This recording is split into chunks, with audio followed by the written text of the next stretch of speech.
Namo Vishnu Padaya Krishna Prishtaya Bhutale Shrimate Bhaktivedanta Swami Chinamine Namaste Sarasvati Devi Gauravani Pracharine Nirvisesa Sunyavadi Pasachade Satarine Jaya Sri Krishna Chaitanya Prabhu Nityananda Shri Advaita Gadadara Shivasari Gaura Bhakta Vrinda He Krishna Karuna Sindhu Dinabandhu Jagapate Gopesha Gopika Kanta Radha Kanta Namastate Tapta Kanchana Gaurangira De Vrindavaneshwari Vrishavana Suti Devi Pranamami Hari Priye Vanchakao Patarubhyascha Kripa Sindhu Bhya Eva Chap Patitanam Pavanebhyo Vaishnavebhyo Namo Namaha Hare Krishna, Krishna Krishna, Hare Hare,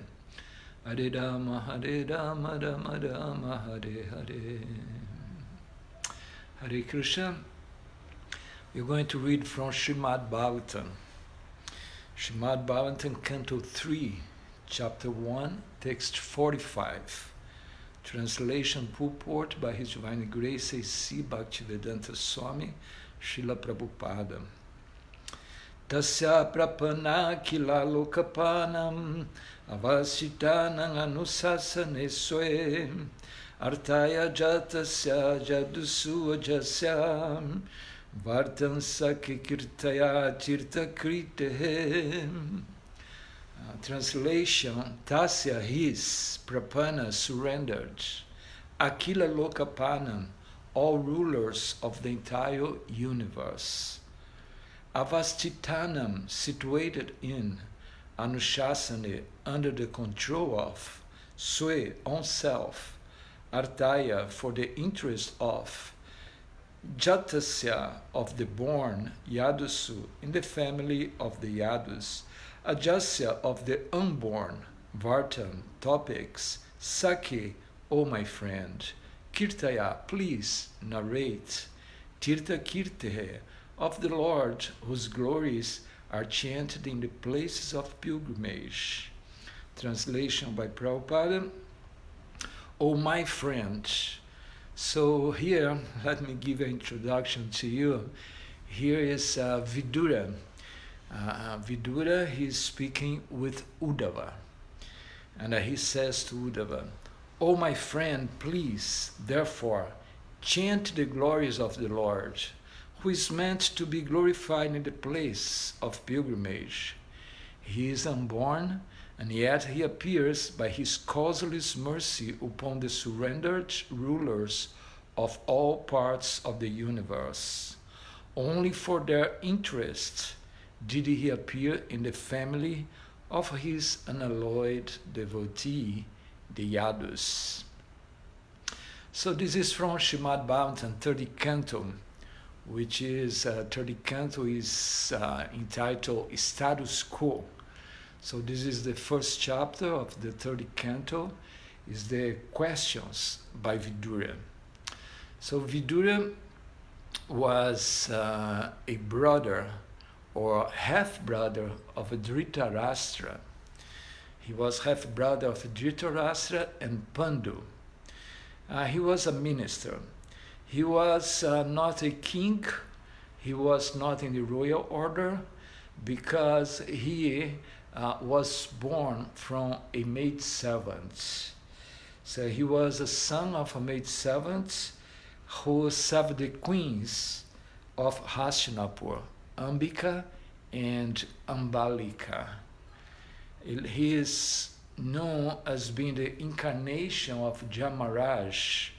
So these queens, Ambika and Ambalika, they were married to King Vichitravirya. And this Vichitravirya, the Hastinapur, he died childless. So Mother Satyavati, who was mother of Vichitravirya, she was very anxious to ensure that the royal order was carried on. Just a second, I'm putting a book here, so it's going to be easier for reading. Okay, so Satyavati, who was the mother of Vichitravirya, she was very anxious to ensure that the royal line was carried on. So she called Vyasadeva, because Vichitravirya, he didn't have any children. He called Vyasadeva to beget a son, to beget children in the wives of Vichitraviryas, Ambika and Ambalika. And then she called Vyasadeva, and Vyasadeva, when he had an intercourse with Ambika, she was so pale seeing Vyasadeva, because Vyasadeva was a sadhu, was a saint person. He was completely free from any material incumbrance or material, anything material. He was completely transcendental.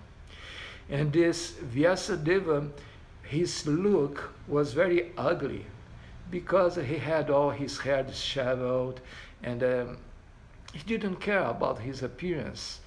And Ambika was very pale, and then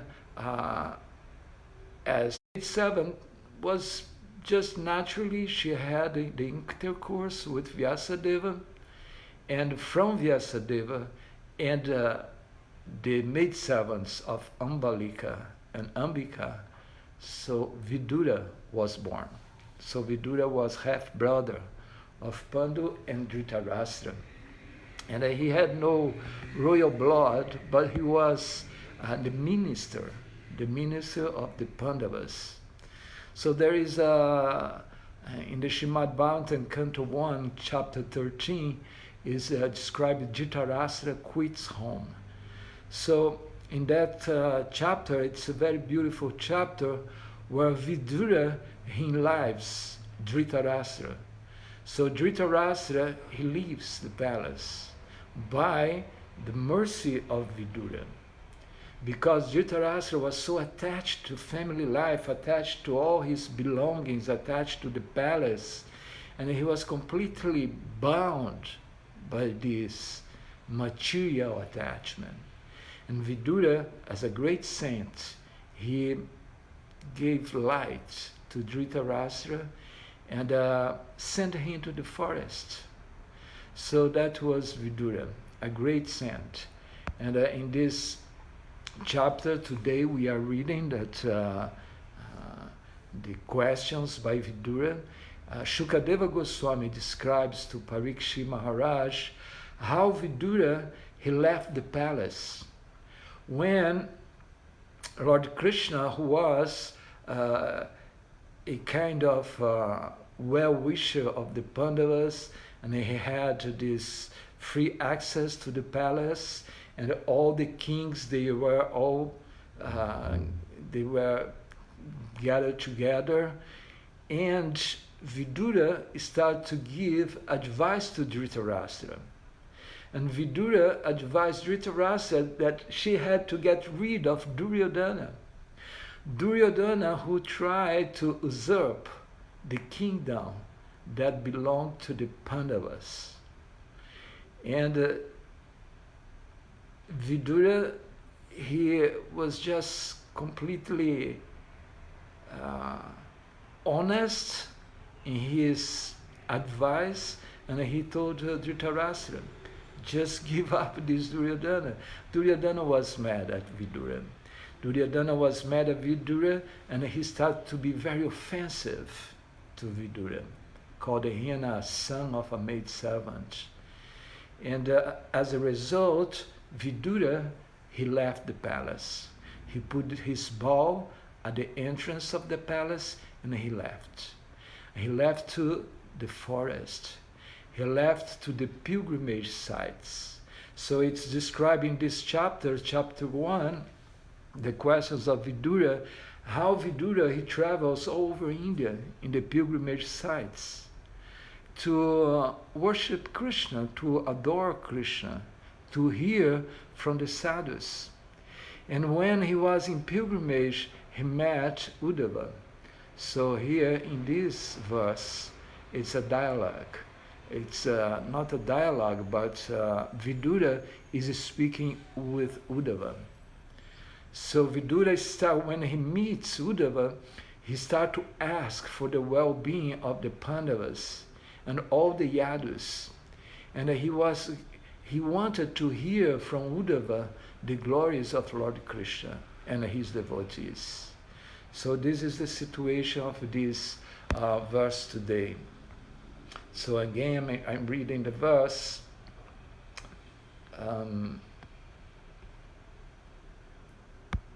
O my friend, please therefore chant the glories of the Lord, who is meant to be glorified in the place of pilgrimage. He is unborn, and yet he appears by his causeless mercy upon the surrendered rulers of all parts of the universe. Only for their interest did he appear in the family of his unalloyed devotees, the Yadus. And purport by His Divine Grace, A.C. Bhaktivedanta Swami, Srila Prabhupada.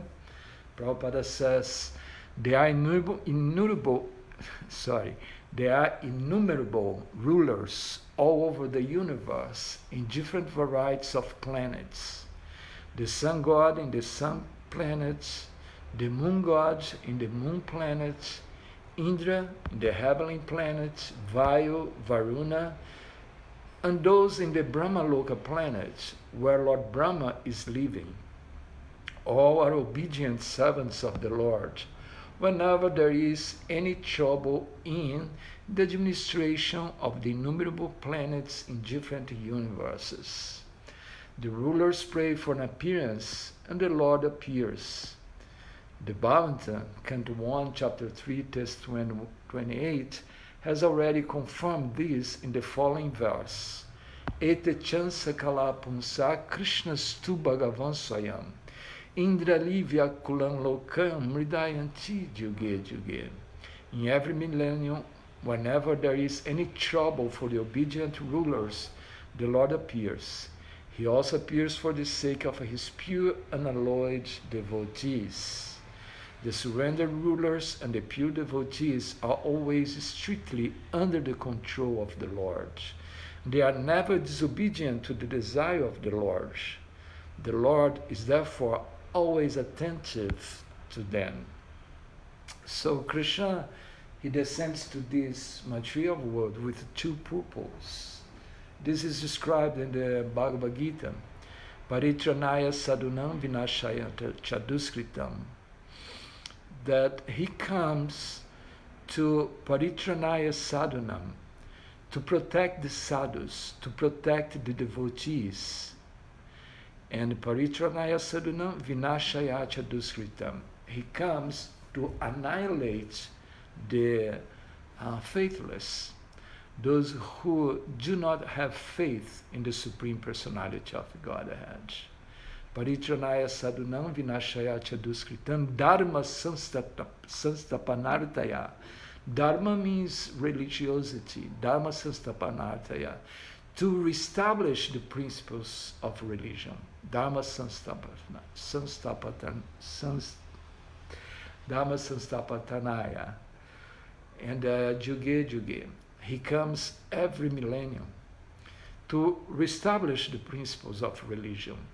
So he comes with the purpose to protect his devotees. And so Krishna, when he came down to this material world, he came to protect his devotees, to protect the Yadus, or the Yadavas. And he came and he spoke Bhagavad Gita, so we can benefit ourselves from this great literature. So Krishna comes down to protect his devotees. And the Prabhupada says in the purport, the purpose of pilgrimage is to remember the Lord constantly. And therefore the Lord is known as tīrtha-kīrteḥ, because Vidura was traveling the pilgrimage sites. And the main reason is that because he wanted to hear the glories of Lord Krishna. And here in this verse, he meets the most advanced devotee of the Lord, Uddhava. So it's described how Uddhava, he went to Vrindavana to carry the message of Lord Krishna to the gopis. And when Uddhava started to read the message of Krishna to the gopis, they are completely mad. They are completely mad, and one of the gopis, which is Srimad Bhagavatam, she left the company of the gopis, and she was acting like a mad woman. She was speaking with a bumblebee, a male bumblebee, and she was completely mad. And Uddhava, seeing the attitude of the gopis of Vrindavana, he could understand how it's unsurpassing the love that the gopis of Vrindavana they had for Krishna. So Krishna wanted to show Uddhava the love of the gopis for Krishna. So Uddhava, he was very, very intimate of Lord Krishna. And he could see, he could understand, and actually he wanted from that point on to follow in the footsteps of the gopis.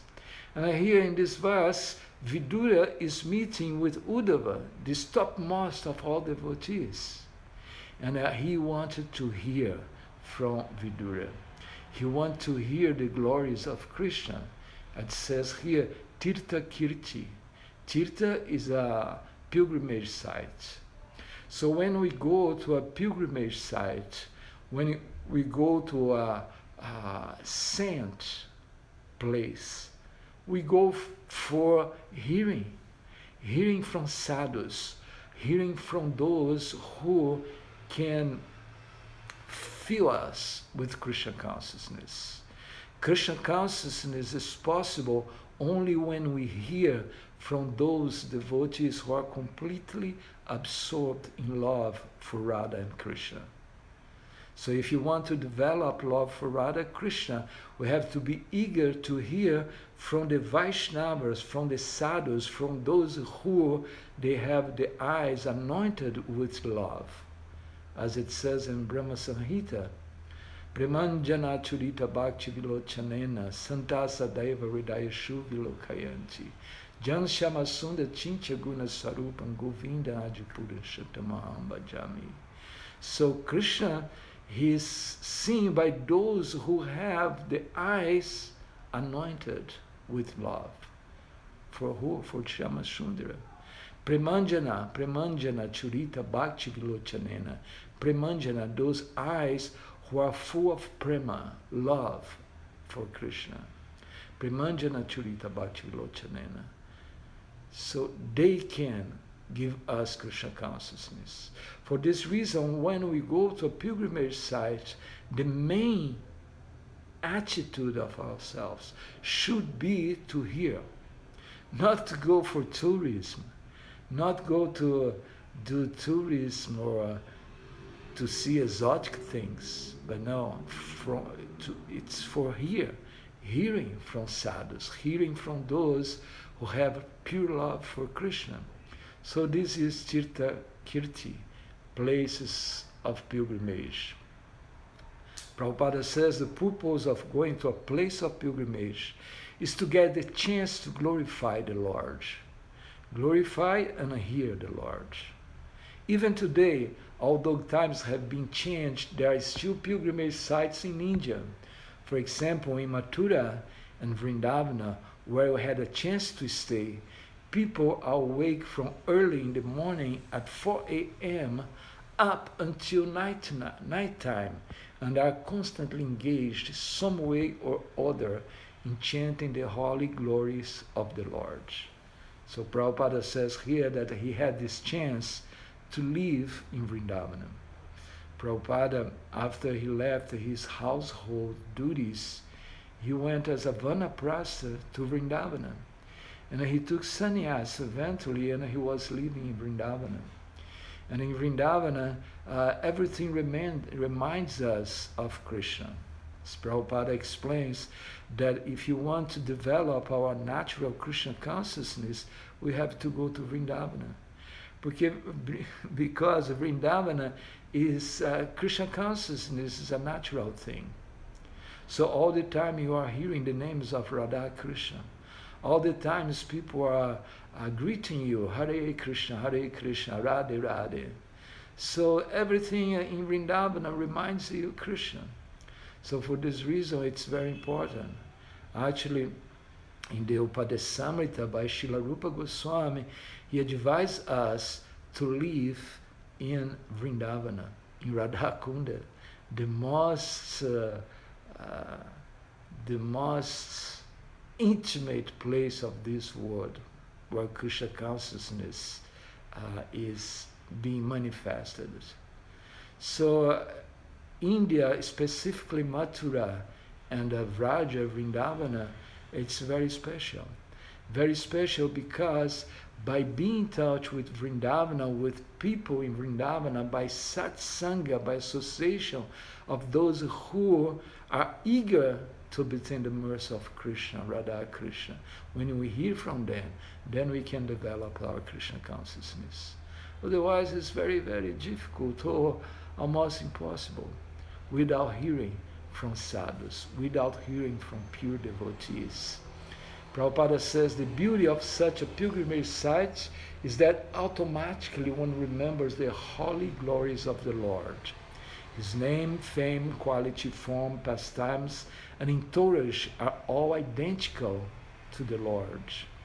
And therefore, chanting the glories of the Lord invokes the personal presence of the Lord. Anytime or anywhere, pure devotees meet and chant the glories of the Lord. The Lord is present without any doubt. It is said by the Lord himself that he always stays where his pure devotees chant his glories. So this is it. So association with pure devotees, which is not so easy thing. So it's very, very rare to find a pure devotee of Krishna. And Vrindavana is the place where you can find those who are absorbed in Krishna consciousness.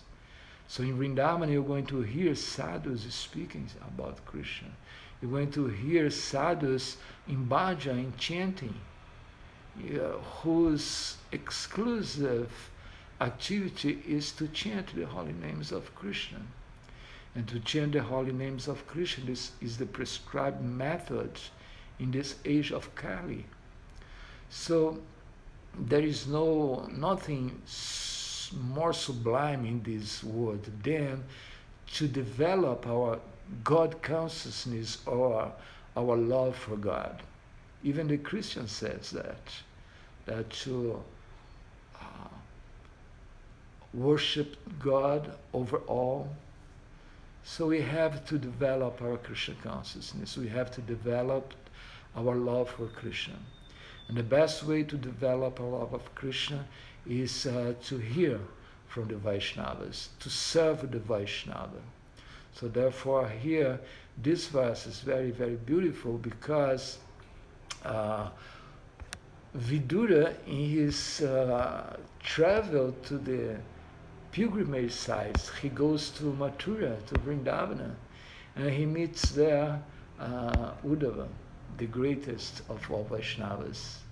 And again the verse, "Oh my friend," Vidura, he is approaching Uddhava, "please, therefore, chant the glories of the Lord."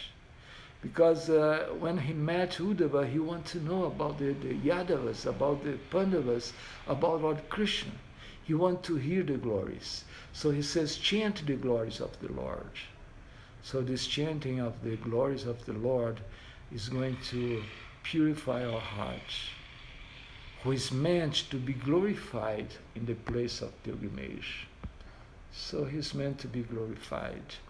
He is unborn, Krishna is unborn, and yet he appears by his causeless mercy upon the surrendered rulers of all parts of the universe. As we said, Krishna comes paritranaya sadhunam, to protect devotees. only for their interest did he appear in the family of his unalloyed devotees, the Yadus. So I'm going to end here. Thank you so much for hearing, and very soon I'm going to give another live. Thank you. Hare Krishna. Srila Prabhupada ki jai.